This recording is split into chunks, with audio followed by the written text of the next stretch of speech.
Congress party అప్రజాస్వామికంగా ఫిరాయింపులను ప్రోత్సహిస్తోందన్న KTR వ్యాఖ్యలకు MLA Beerla Ailayya counter ఇచ్చారు.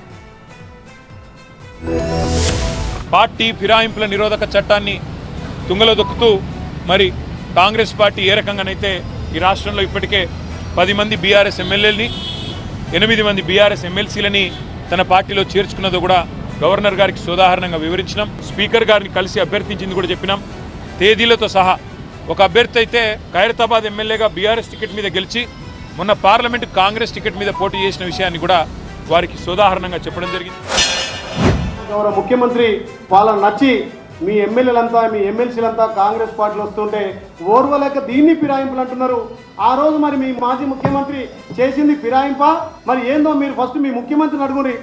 అప్పుడు కూడా నువ్వు మంత్రిగా ఉన్నావు కదా, మరి కాంగ్రెస్ ఎమ్మెల్యేని చేర్చుకుని దాన్ని ఫిరాయింపు అంటారా లేకపోతే ఏమంటారో? అప్పుడు నీకు తెలివి లేదా? అప్పుడు నువ్వు మంత్రిగా ఉన్నావు కదా, మరి సంపూర్ణ మెజార్టీ ఉంది మనకెందుకని చెప్పి ఆ రోజు ఎందుకని లేదు? నిన్న కేటీఆర్ పోయి రాజభవన్ పోయే అర్హత కేటీఆర్కు ఉందా?